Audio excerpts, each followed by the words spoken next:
Bet internetas, kas naudojatės, tai vis tiek yra geras daiktas, ar ne?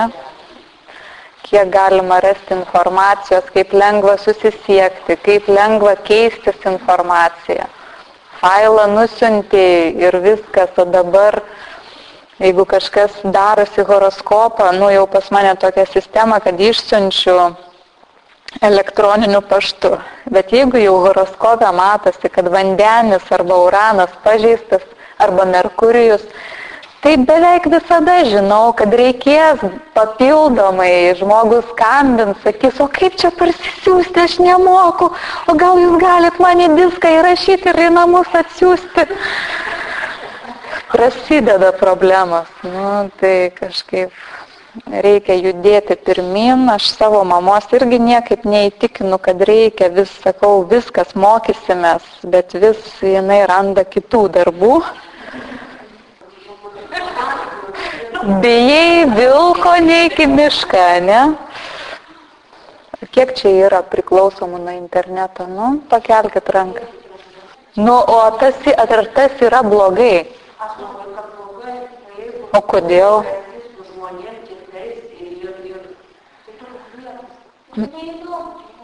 Bet jo, aš irgi, pavyzdžiui, jeigu aš nuvarau kažkur pas save į kaimą, jeigu ten ir susirenka chebra, kurie daro gramą, ir jie visi mane, padėk tu tą telefoną.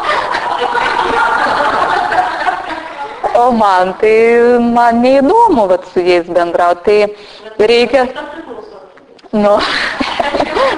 tai reikia, jeigu matot, kad žmogus, kaip mano vaikas irgi, jis nenori važiuoti ten į tą kaimą, todėl, kad ta veikla, ką jam siūlo ten, tikrai jam yra neįdomi, jam nepatinka tai daryti.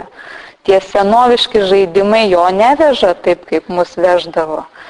Tai, o ką daryti tada? Negalim. Jo, kai yra įdomių žmonių aplinkui, tai pamiršta, pas Geduką nuvažiuojam, pas Redą. Ten žaidžia, laksto, gaudynių, su šuniu, ten viską, todėl, kad yra, įdomių žmonių jam, o su mumis sėdėt, ką jisai ten klausysis mūsų bėdas, kaip mes ten apie politiką kalbam, kaip visas pasaulis blogas, kokie visi ten, taigi jam visai neįdomu. Tai aš visai nesu prieš ir skatinčiau paimti šitą pasaulio išradimą, ne veltui jis išrastas, tiek įdėta energijos. Kągi, tai galim judėti pirmin, tai mums liko paskutinis dėsnis, tai lytiškumas. Ir tai yra dėsnis vienas iš tokių pačių svarbiausių. Ir, lytiškumas, tai aišku, mes turim dvi lytis, vyrišką ir moterišką. Ir kaip manot, kodėl Dievas sukūrė dvi lytis? Iš tikrųjų, gimimas neįmanomas be vyriško ir moteriško prado. Yra tokių gyvybės formų, kurios ten sugeba pačios iš savęs pasidauginti. Bet aukštesnės gyvybės formos, kurios kuria, jau joms reikia dviejų lyčių. Tai kūryba neįmanoma be šitų dviejų energijų. Aišku, kai mes kalbam apie gyvas būtybės, tai mes taip ir įsivaizduojam patinus ir pateles. Bet iš esmės energijų skirtumai yra daug subtilesni. Jeigu mes tą fizinį planą nuimtumėm, tai yra tos dvi energijos visą apimančios, aš net nežinau, kaip rasti žodžių, tą perteikti, bet kiekviena energija turi savo formą, jai tik tai vienai būdinga ir pati energija. Tai jeigu, pavyzdžiui, mes visada sakom, kad vyriška energija sukuria formą, vyras pastato namą, o moteris yra energija, kuri užpildo šilumos kažkokios tą būstą. Bet, čia toks žmogiškas pavyzdys, bet jeigu imti, pavyzdžiui, energijos rūšis, tarkim, vėjo energija. Vėjo energija, ką mes galim pamatyti, tokia ryškiausia, tai būtų tornadas, ar ne? Vat jisai sukasi, mes matom, kad tokia stipri vėjo energija pradeda suktis ir tokią formą įgyja. Ir atskirti formą nuo energijos praktiškai neįmanoma. Tai yra toks vienas darinys, bet labai stipriai jaučiamas.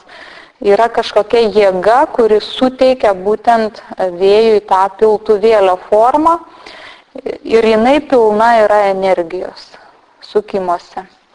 Jeigu imti ten kokį nors tsunami, kažkokią tai vandens tokį didžiulę, tai irgi mes įsivaizduojam, kaip banga pakyla ir kaip jinai veržiasi pirmyn, jinai irgi gali kažkaip tai suktis savyje, bet jinai rieda šitaip.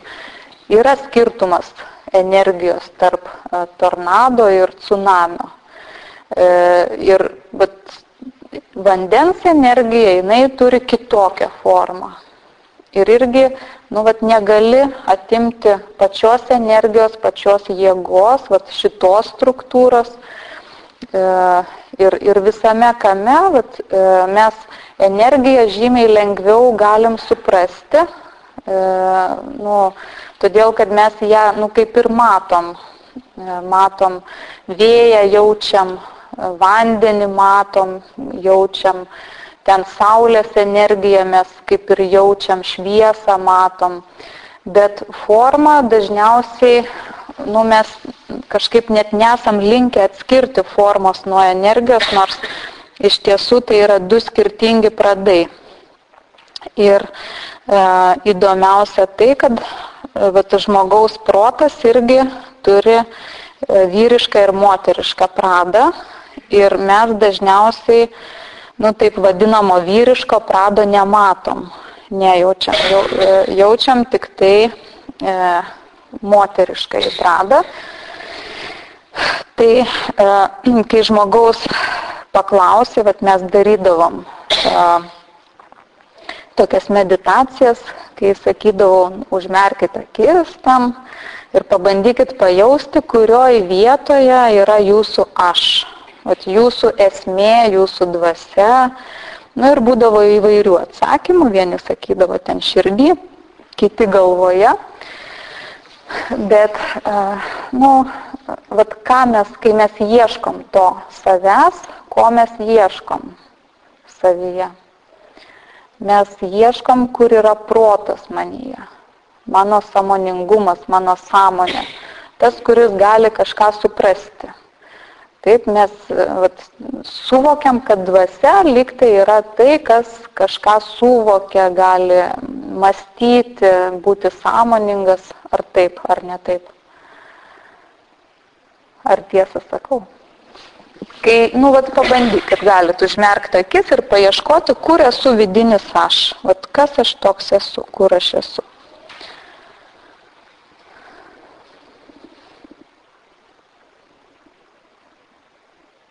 Bet ir pamastykit, ko būtent jūs ieškot.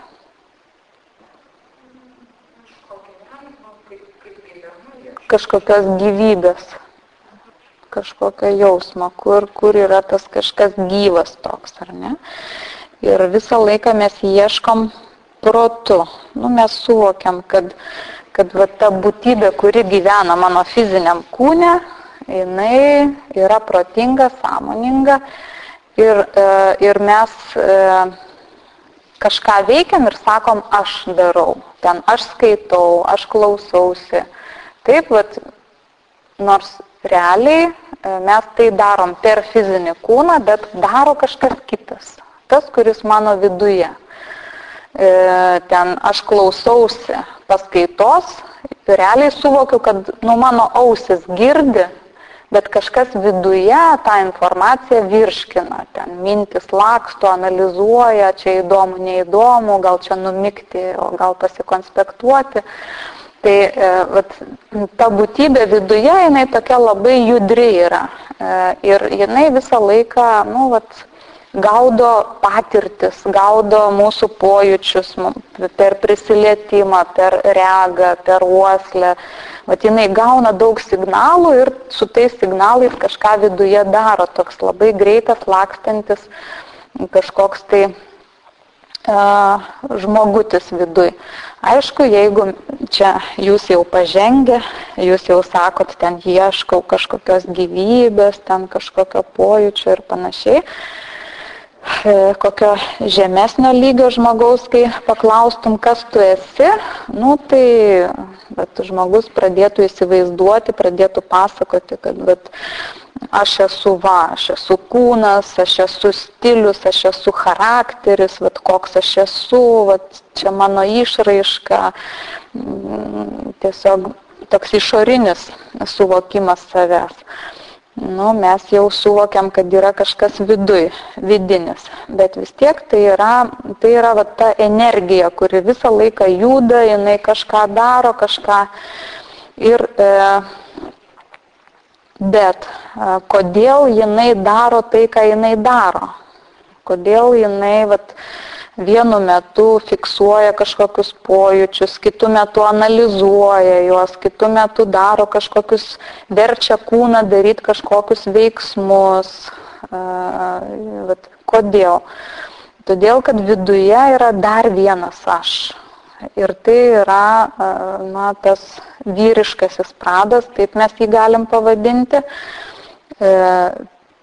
Nes vyriškas pradas jisai valdo. O moteriškas pradas tai yra energija, kuri pasiduoda tam valdymui. Ir žmonės dažniausiai, jiems trūksta sąmoningumo, kad suvoktų, kad viduje dar yra vienas aš, kuris gali valdyti tą judrų mane ir nukreipti tam tikrą linkmę. Ir žemo lygio žmonės iš viso net neįtaria, kad turi tokį vidinį aš, todėl jie labai lengvai pasiduoda įvairiausiam tokiem dalykam, kurie, kilo aistra kažkokia, ten supyko žmogus ir išliejo, ten ant kažko supyko, net nesuvokia, kad tas vidinis aš, net nejaučia jo ir nevyksta jokia kontrolė. Tas pats būtų, kas šeimoje vyras ir žmona ir visus reikalus sprendžia žmona. Ten viską jinai aplaksto, reikia su kažkuo santykius pasiaiškinti, jinai bėga ten, reikia apginti kažką, jinai bėga, reikia pamaitinti, jinai bėga, o vyras lieka kaip ir nėra šeimoje. Tu sėdėk, tylėk, niekas čia tavęs neklausys. Ir jinai viską. Taip, jeigu yra teisingas santykis, tada vyriška jėga jinai turi nukreipti. Nes tai yra energija, kuri formuoja kažką, kuri turi planą kažkokį tai. Ir tas vyriškasis pradas,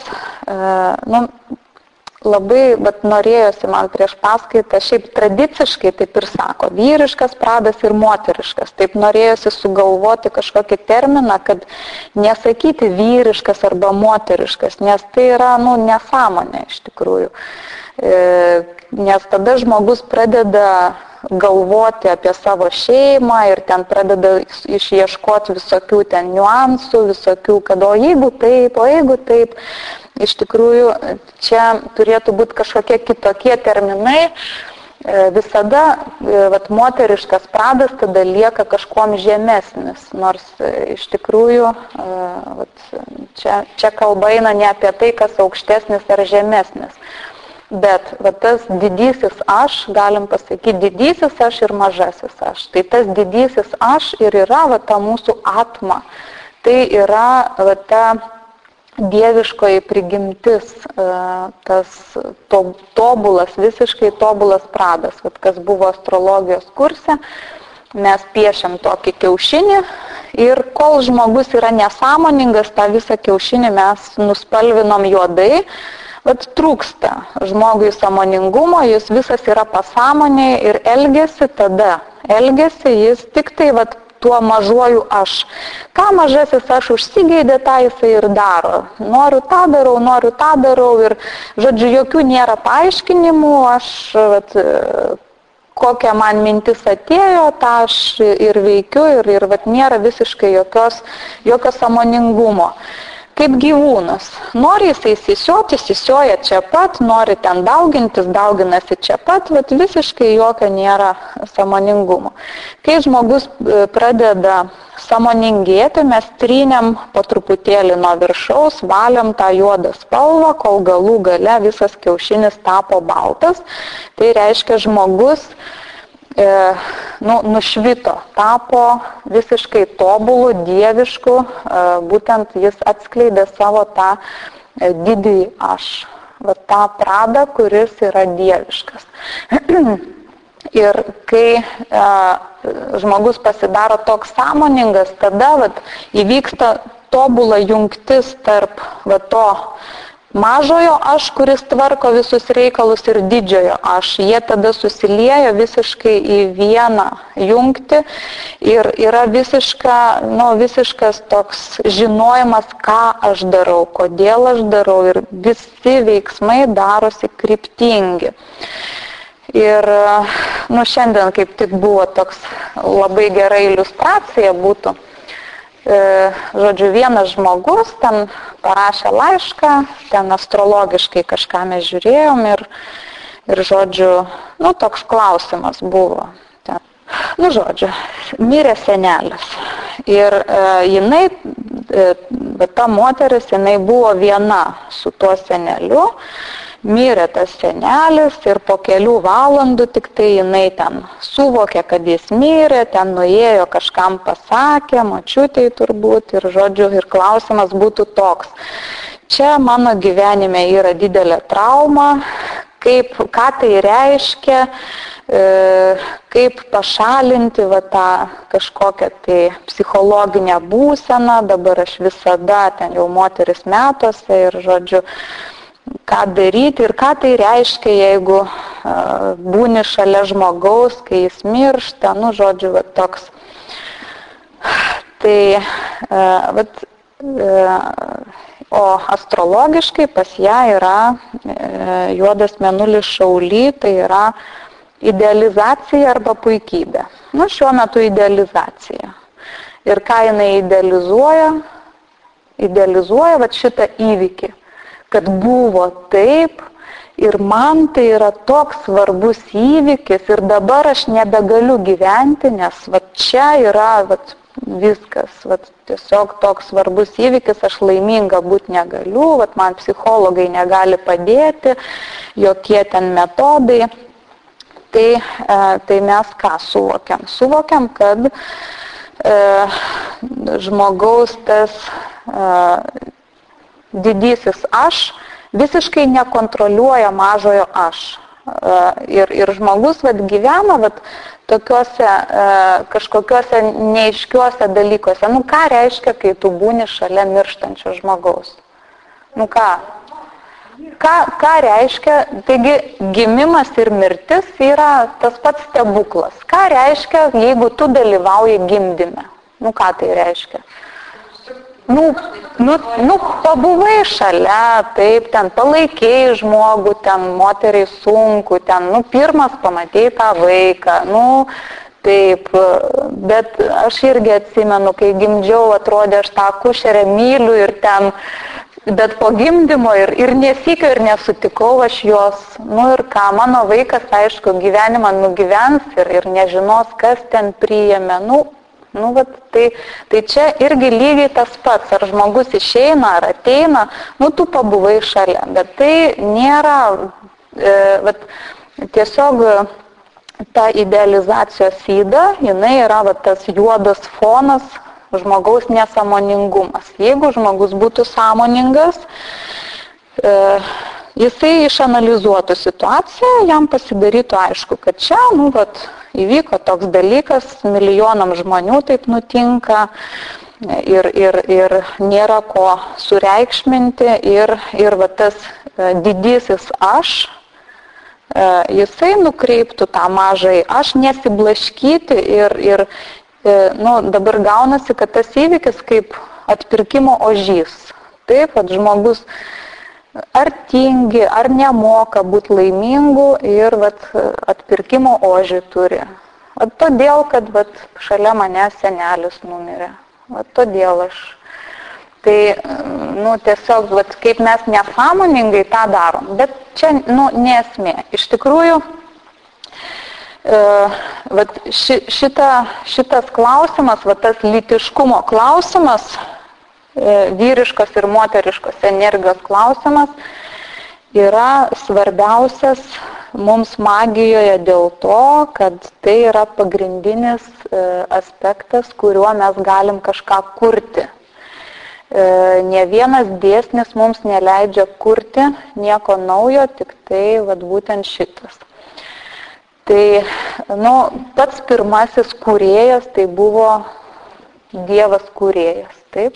Jisai sukūrė pasaulį ir, ką reiškia sukūrė, kaip atrodo. Aišku, mes matom, kad pasaulis nėra baigtas sukurti. Jisai nuolat dar kūrėsi. Jaučiam, kad viskas keičiasi. Jeigu būtų galutinai sukurta, tai, kaip ir nebūtų jokio tikslo kažkaip progresuoti, keistis. Kadangi viskas keičiasi, vadinasi, Dievo kūrėjo kūryba greičiausiai buvo paleisti į pasaulį dėsnius. Ir pagal tuos dėsnius energijos jos veikia, kažką veikia ir toliau tobulėja, vystosi. Ir mes kiekvienas dalyvaujam tame vystymėsi. Ir būtent kūryba ir skatina mus tą pasaulį keisti, atrasti naujų dėsnių, kurie buvo paleisti į pasaulį, bet kurių mes dar nematom, nesuprantam. Kai pagalvoji, visi dėsniai labai neseniai buvo atrasti, tada, kai žmonės pradėjo kažkaip tai domėtis mokslu. Aišku, mes galim teikti, kad ten Egipto prieš daug tūkstančių metų, Indijos prieš daug tūkstančių metų jau žmonės žinojo daugiau negu mes. Bet palikime tą klausimą atvirą. Bet iš esmės, kaip atsiranda nauji dalykai, kaip atsirado internetas, pavyzdžiui, kažkada tai buvo visiškas stebuklas. Apskritai, tas elektroninis visas menas žmonijos, tai kitaip nepavadinsi menas. Nes žmonės pradžioje kažkas sugalvojo kažkokią idėją, kad būtų įdomu, pavyzdžiui, bendrauti per atstumą arba ten kažkokią informaciją. Taip lyg tai sako, kad kariniais tikslais buvo pradėta kurti internetas ir visa ta kompiuterija. Ir koksgi ten filmas buvo, aš neatsimenu pavadinimo, žinau, kad Benediktas Cumberbatchas vaidino, mano mėgiamas aktorius, kur apie enigmą, kaip išrado tą aparatą, pirmąjį kompiuterį, kuris padėjo iššifruoti karo metu vokiečių žinutes. Matėt kažkas, ne? Tai labai geras filmas, bet ten ir buvo kompiuterio pradžia. Reikėjo tokio daikto, kuris užkoduotas žinutės ir reikia jas atkoduoti. Ir kadangi ten buvo kiekvieną dieną kodas keičiasi, kiekvieną dieną vis vokiečiai pakeisdavo kodą ir žmonės savo protu nesuspėdavo per vieną dieną atkoduoti ir kitą dieną jau viską reikia nuo nulio pradėti. Tai vienas mokslininkas pradėjo kurti mašiną, kuri turėjo greičiau atkoduoti, greičiau perdirbti visą informaciją ir galų gale jam pavyko tai padaryti ir ta mašina buvo didelė, ten per visą kambarį tokia. Tai pirmasis kompiuteris, tarkim, bet po to žmonės, tarp kitko pats tas kūrėjas, baigė savo dienas labai liūdnai ir gyvenimas tragiškas, dažniausiai didieji išradėjai taip ir būna nepripažinti ir nesuprasti, bet būtent žmonės, kurie randa savyje kūrybinės galios, kokioj srity tai bebūtų, jie tobulina pasaulį. Kad ir kare, ar ne, žmogus pradėjo kurti, atrodo, karinę mašiną, kaip atšifruoti, bet tai buvo įnašas, kad kiti žmonės iš to galėjo daryti dar kažką. Ir kaip dabar sparčiai tobulėjo mūsų tie kompiuteriai, telefonai, kiek visokiausių funkcijų sudėta į juos, kiek visko, išeini naktį į gatvę, įsijungi programą, žiūri į žvaigždės ir tau rodo, čia koks nors Sirijus, čia Jupiteris, čia Venera. Tu pats žalias, nežinai, kuri ten iš tų milijardų žvaigždžių, kuri yra kuri. Ir tu žiūri ir tau parodo, kas yra kas. Kaip tai padaryti, ar ne? Kaip užprogramuoti daiktą, neprotingą daiktą, kad jis šitaip galėtų parodyti, kuri žvaigždė yra kuri žvaigždynas ten. Kiek visko yra įdėta. Ir aišku, protai, didžiuliai protai randa kūrybinės jėgos, bet kad ta kūrybinė jėga atsirastų, reikia būtent pagauti savyje tą vyrišką ir moterišką pradą arba didįjį aš ir mažąjį aš. Ir jeigu mes gyvenam pagal mažojo aš, tą skubėjimą, tada nelieka praktiškai nei moralės, nelieka nei kažkokio kūrybiškumo, nes jis dirba iš inercijos. Jis kaip robotukas toks užvestas ir jis, ką jisai moka, tą jisai daro. Ko nemoka, jam nerūpi. O žmogus, kuris pagauna tą, mes dar darysim tokių meditacijų, bandysim pagauti tą vidinį didįjį aš. Tai jeigu pagauna tą didįjį aš ir jaučia jo vedimą, jaučia jo nukreipimą, tada tas mažasis aš paklūsta tam didžiajam aš ir jis gali tada kurti kažką naujo, gali rasti kažką tokio ypatingo ir kiekvienas iš mūsų galim prisidėti prie pasaulio evoliucijos. Praktiškai prie Dievo kūrėjo, kuris yra nepelnytai pamirštas visose tradicijose ir krikščionybėje taip pat, visi meldžiasi Jėzui, dar kartais prisimena šventąją dvasią, o Dievą tėvą, tai kažkaip jis kaip ir nėra jo. O iš tiesų visa evoliucija vis dėlto yra iš kūrybos. Nes žmogaus gyvenime aukštesnio dalyko kaip kūryba nėra. Todėl bet kokiam lygmenį, ką jūs galite kurti, bet kur, bet kokioj srity, ar tai būtų menas, ar tai būtų mokslas, ar tai būtų buitis, kūryba tobulina pasaulį. Bet kokioj srity, kad ir maisto srityje, kiek dabar visokių stebuklų, kiek visko žmonės pagavo, žmonės patobulėjo ir jie kiek viską gali subtiliai kurti, kiek visokiausių receptų naujoviškų. Tikrai pažengę netgi mitybos srityje esam žymiai daugiau, negu aš prisimenu vaikystėje. Tai galimybės dabar yra daug didesnės ir visame kame. Tai taip pamastykite, kur jūs galite kažką kurti ir reikia kurti ir dalintis tuo. Tiesiog dalintis, kad mūsų tinklas žmonijos, bendražmogiška sąmonė, kad jinai kartu tobulėtų. Tiesa, dėl telepatijos ir hipnozės, tai čia irgi ta pati tema.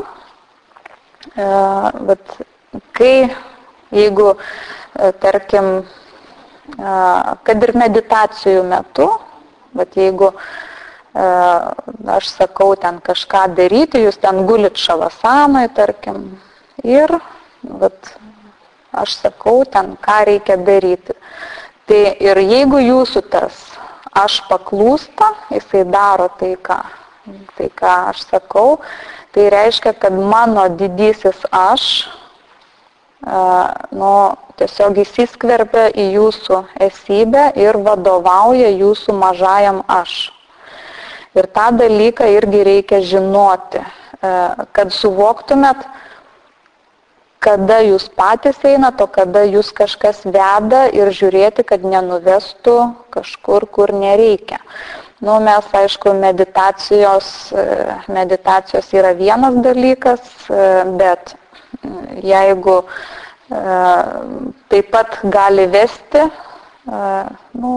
minioje koks politikas, kuris irgi sakydamas kažkokias idėjas, aiškindamas, kad tu turi dabar elgtis šitaip, tu turi dabar daryti šitaip, visada turi įsijungti jūsų irgi didysis aš ir įvertinti, ar tai, ką jis jums sako, ar tai jums tinka, ar tai neprieštarauja jūsų moralės normoms. Žodžiu, ir hipnozė irgi veikia taip pat. Ir iš tiesų hipnotizuojamas žmogus irgi, jis gali nepasiduoti hipnozei, jeigu tai prieštarauja jo įsitikinimams. Bet dėl to ir yra sunku užhipnotizuoti žmogų, kuris turi stipriai išvystytą tą didįjį aš. Nes jis tada yra labai sąmoningas, nes hipnozės metu tas, kuris hipnotizuoja, jis irgi, jo tas didysis aš, nes tik tai jis gali nukreipti tą mažąjį aš, tą protą, veikti kažką. Tai to hipnotizuotojo didysis aš įsakinėja kito žmogaus tam mažajam aš. Tai jeigu pats žmogus niekada nejaučia savo atmos, savo dvasios, jį labai lengva užhipnotizuoti. Ir toje vietoje aš taip prisimenu filmą apie Drakulą, tokia komedija buvo.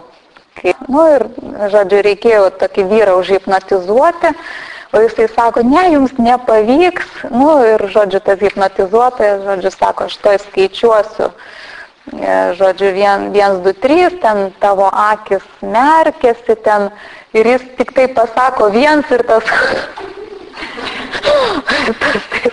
žodžiu, tiek jau ruošiasi, kad čia manęs neužhipnotizuosi, tai, žodžiu, jeigu žmogus nejaučia to savo vidinio aš, jis labai lengvai pasiduoda hipnozei, įtakai, politikos, televizoriaus, jie visur yra labai patiklus. Bet jeigu žmogus ugdo savyje tą savo vidinį aš, jeigu jisai visada stengiasi klausytis ir girdėti, ką man sako vidinis aš, tai jį paveikti labai sunku. Ir užhipnotizuoti yra sudėtinga ir kažkas ten iš televizoriaus kalbėdamas irgi jo nepaveiks. Jisai sakys stop, čia man tinka, čia man netinka. Visada bus atsirinkimas. Taip pat yra ir su kritika arba pagyrimais irgi tas pats. Jeigu kažkas giria arba kritikuoja jūs, žmogus, kuris neturi vidinio aš, jisai labai tada nejaučia to didžiojo aš, jisai tada, bet jo tas mažasis aš labai reaguos, jį pagyrė, jis ten, viduje toks iš karto saldumo jausmas, jis ten iš karto pradės didžiuotis, kažkas pasakė blogą žodį, viskas, jis ten supykęs, jis ten nelaimingas, bet jeigu yra vidinis aš, tas didysis, jeigu žmogus jį jaučia, jis tada kitaip priima tiek pagirimus, tiek suvokdamas, kad tai yra tik tai kito įtaka daroma man ir ką aš darau, aš pats galiu įvertinti. Pats, kiek yra tai, ką aš padariau, kiek yra tai gera, kiek tai yra bloga, kokie buvo mano motyvai. Jeigu aš žinau, kad mano motyvai buvo, tokie pasinaudoti kitais, aš suvokiu, kad tas, kuris ten mane smerkia, gal ir yra teisus. Bet jeigu aš prieš savo vidinį aš žinau, kad aš paklusau būtent tam didžiajam aš, tai savo atmai, tada jokios ten pagyros ar jokia kritika manęs stipriai nepaveiks. Nes aš turiu savo stuburą, savo evoliuciją, savo likimą, aš einu savo keliu. Tiesa, gamtoje mes šito turim labai daug ir to elektra, pavyzdžiui, irgi elektra, tai energija, irgi veikia tuo pačiu principu. Ten yra atomas, aplink kurį skrenda elektronai. Elektronai jie perneša.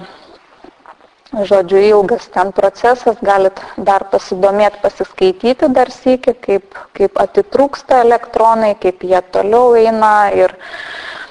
Bet esmė yra ta, kad yra centras, branduolys, mes sakytumėm vyrišką energiją, kuri yra tokia stabili ir nuo kurios priklauso ta elektrono sukimasis. O tas elektronas ir būtų moteriška energija, kuri visą laiką zuja. Taip, kažkokiu momentu jinai atitrūksta, išeina kitur kitaip zuja. Žodžiu, priklauso nuo to, kur prisijungia prie kokio ten branduolio. Tai visur gamtoje yra tas pats dėsnis. Šeimoje irgi, aišku, yra panašu. Moteris, jinai daugiau veiksmų padaro negu vyras, taip realiai. Ar ne? Moteris, jinai ir į darbą nubėga ir dar namuose grįžusi viską ten patvarko, kol vyras palengva padaro mažiau veiksmų.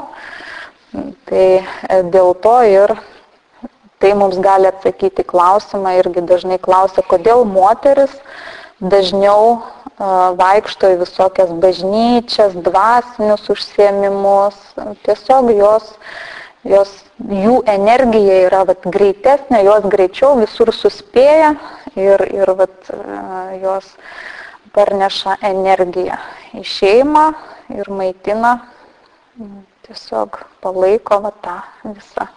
Bet aišku, kaip vyriška jėga, jinai turėtų nukreipti moterį. Bet čia jau tada, jeigu pilnai nagrinėti, reikėtų panagrinėti procesus, kaip vyksta ionizacija, tai yra, kaip elektronai atitrūksta, kaip jie paskui prisijungia kažkur, visur tas pats dėsnis, bet visur yra taip, kad yra jėga, kuri nukreipia kažkokią energiją tam tikrą linkmę. Ir mūsų protas irgi, mūsų protas nori daug patirčių. Kaip mes kalbėjom, nori matyti, girdėti, jausti, jis iš to kažką savo ten viduje padaro kažkokias išvadas. Bet iš kur gauti tų patirčių, nukreipia mus tas didysis aš. Ir yra skirtumas, iš kur tu imsi patirčių, ar tu imsi patirčių ten iš kažkokios meditacijos, pavyzdžiui, ar iš knygų. Labai skirtingai. Vienas didysis aš daugiau rinksis vieną kelią, kitas rinksis kitą. Žodžiu, tas didysis aš mūsų yra dvasinė prigimtis, kurių yra visų mūsų ta dvasinė prigimtis yra skirtinga. Ir kiekviename iš mūsų yra skirtingas talentas. Ir tas talentas nori realizuotis. Va tas juodas kiaušinis nori tapti baltu. Ir kiekvienas talentas veda mus skirtingais keliais. Dėl to labai svarbu klausytis, girdėti, kur kreipia jūs. Tiesiog liepti savo protui, surasti tą vedlį ir klausytis jo. Labai irgi įdomu su tuo irgi yra dirbti. Net nežinau, kaip tai paaiškinti, aš irgi darau tokias meditacijas, kartais leidžiu savo pradėti grimzti į tokią būseną, kur yra pagauti tą akimirką, kada tu jau tuoj užmigsi. Reikia išmokti pagauti tą akimirką. Ir tą akimirką išlikti sąmoningu. Leisti savo nugrimsti, bet išlikti sąmoningu. Tai yra be galo sudėtinga, bet labai įdomu yra pamatyti, kaip veikia tada smegenis pasąmonėje. Nes tada visas mąstymas pereina į simbolius.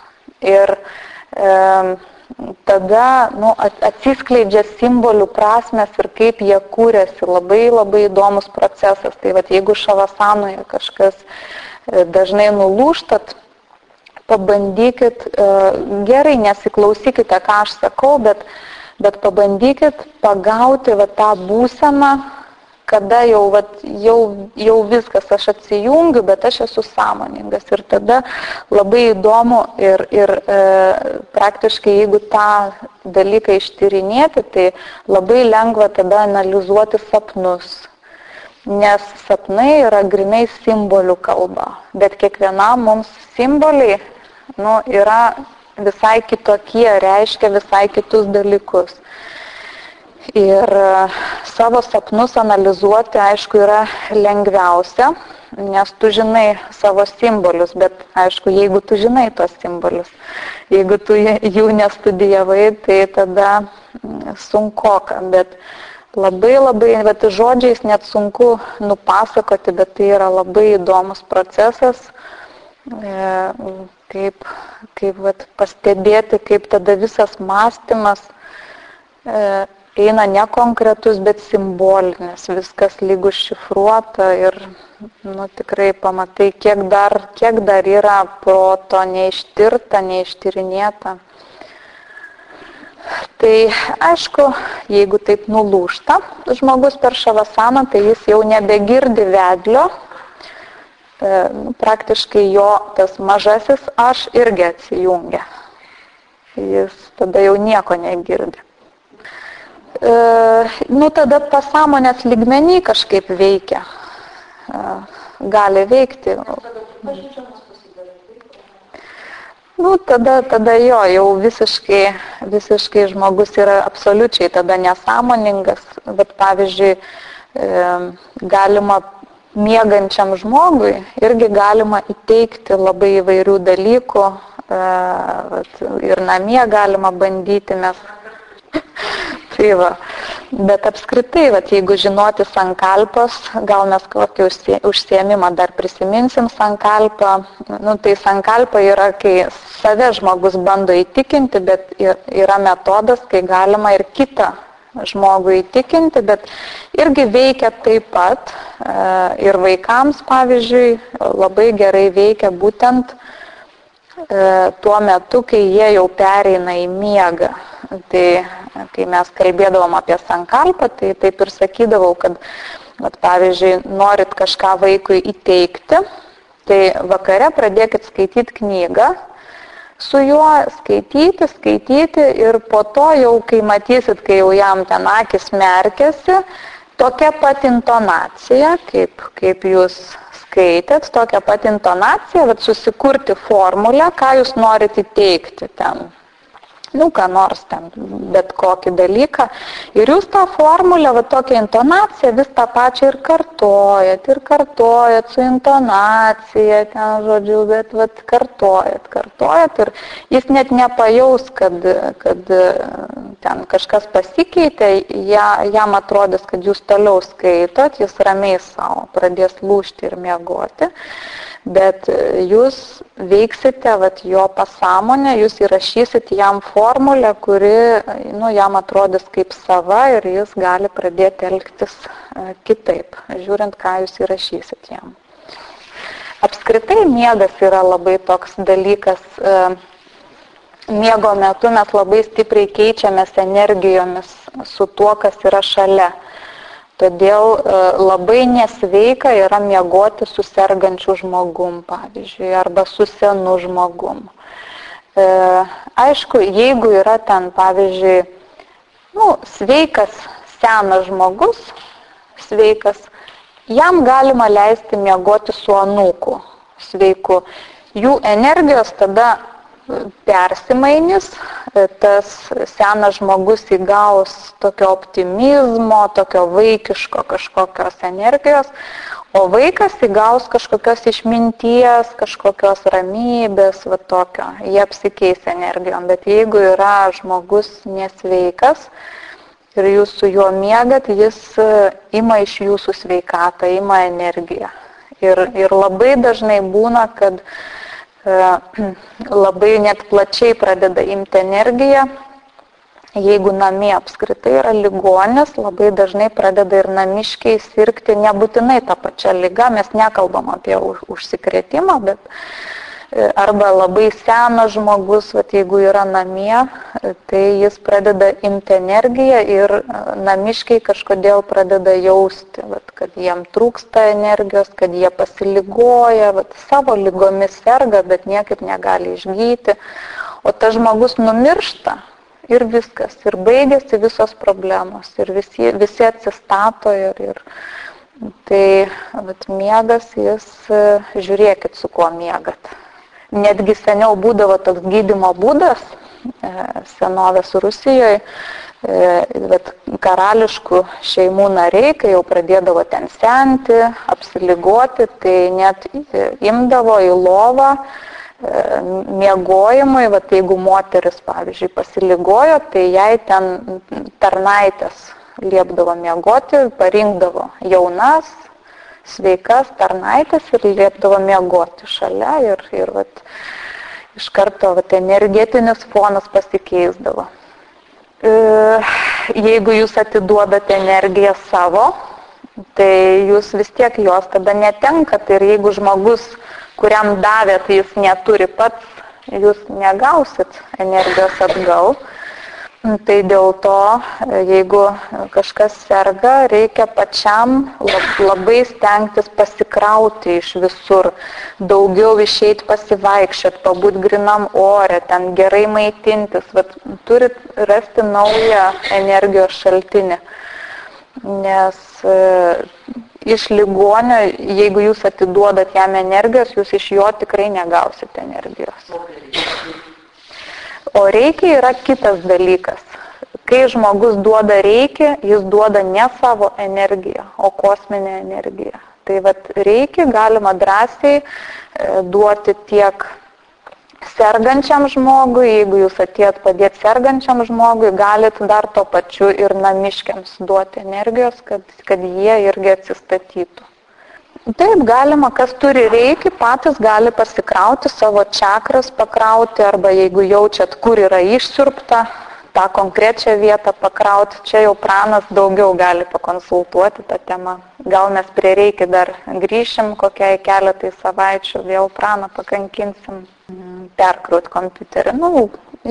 Čia veikia pirminėse stadijose, kai negalavimas tik tai prasidėjo. Tada perkraunam ir organizmas naujam režime pradeda dirbti.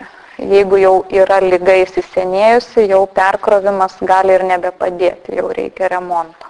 Per šią savaitę pasistengkite visą laiką pagauti save, kas verčia jūs daryti vieną ar kitą veiksmą, kas verčia jūs mąstyti vienaip ar kitaip. Vat pagauti tą didįjį aš, kuris jūs nukreipia į vieną ar į kitą pusę.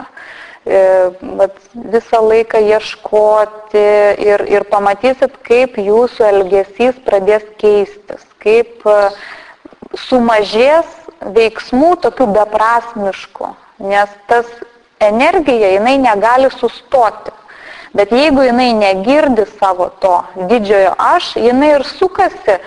Ir kai pagalvoju, man siaubinga darosi, kiek mes laiko sunaudojam beprasmiškiam dalykam, nereikalingiam dalykam. Bet esmė ir yra ta, kad energija sustoti negali. Jeigu jinai sustos, mes mirsim iš karto. Energija jinai sukasi, bet jeigu jinai yra nevedama, jinai sukasi tokiuose dalykuose, kad mirties akimirka gali, nagus gali nusigriaužti, kai suvoki, kad galėjai dar ir tą padaryti, ir tą, bet kodėl nepadariau? Todėl, kad durnas buvau, todėl, kad šitaip kažkur išvaiščiau energiją ir laiką ir neklausiau to, kuris veda. Bet kai mes pradedam girdėti tą, kuris veda, tą vidinį didįjį aš, energija, jinai pradeda darytis prasmingai ir žmogus išnaudoja laiką kitaip ir jis pradeda daryti visai kitokius dalykus. Ir tas pats bendravimas darosi kitoks ir suvokimas kitoks ir ateina kūrybinė jėga. Tiesiog pabandykit per šią savaitę vis pagauti save. Mes panašiai darydavom per latjechanus, kas dar buvo pačioj pradžioj, kai sakydavau, kad įjunkit filmavimo kamerą, tiesiog fiksuokit, ką jūs darot, nes latjechane ten žmogus juda bile kaip, ir judina tą bile kaip, judina tas greitasis mažasis aš. Žmogus ten juda visiškai nesąmoningai, jis daro energiją. Bet įjunkit tą filmavimo kamerą, ką tai reiškia, kad aš stebiu save, kaip aš judu. Tai buvo tokios pratybos, kai didysis aš bando susipažinti su mažuoju aš, kai jis stebi, kokia energija yra manyje, kaip aš jaučiuosi, ką aš darau, ar aš judu monotoniškai, ar aš judu originaliai, kokia yra mano energija. Bet tas stebėtojas, ta filmavimo kamera ir buvo tas didysis aš. Tai jeigu nepavyks pagauti to didžiojo aš savyje, tai jūs galit vėl įjungti filmavimo kamerą ir tiesiog stebėti tada tą mažąjį aš. Kaip jisai veikia, ką aš darau, kokia mano energija, stebėti. Ir jūs prisijungsit prie savo to didžiojo aš, kuris ir yra tas stebėtojas. Ir pajausit paskui per laiką, kaip jisai nukreipia su savo kamera, nukreipia, kur aš turiu eiti, ką aš turiu daryti.